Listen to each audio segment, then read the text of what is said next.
ॐ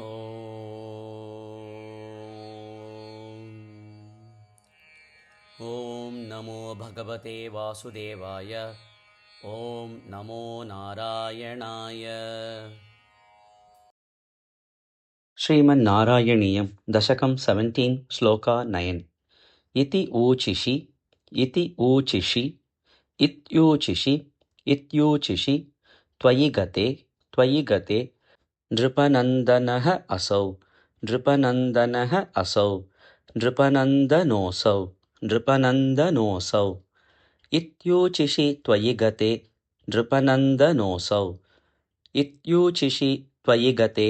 नृपनन्दनोऽसौ आनन्दित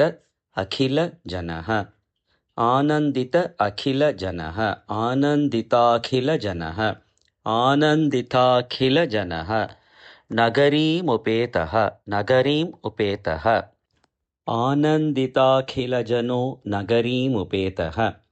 आनन्दिताखिलजनो नगरीमुपेतः रेमे चिरं भवत् अनुग्रहपूर्णकामः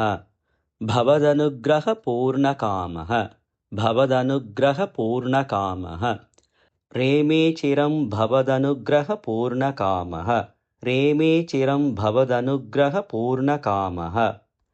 ताते गते च वनम् आदृतराज्यभारः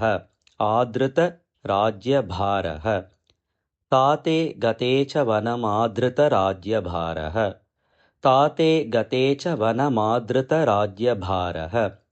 रेमे चिरं भवदनुग्रहपूर्णकामः ताते गते च वनमादृतराज्यभारः रेमे चिरं भवदनुग्रहपूर्णकामः ताते गते च वनमादृतराज्यभारः इत्यूचिषि त्वयि गते नृपनन्दनोऽसौ आनन्दिताखिलजनो नगरीमुपेतः रेमे चिरं भवदनुग्रहपूर्णकामः ताते गते च वनमादृतराज्यभारः इत्यूचिषि त्वयि गते नृपनन्दनोऽसौ आनन्दिताखिलजनो नगरीमुपेतः रेमे चिरं भवदनुग्रहपूर्णकामः ताते गते च वनमादृतराज्यभारः इत्यूचिषि त्वयि गते नृपनन्दनोऽसौ आनन्दिताखिलजनो नगरीमुपेतः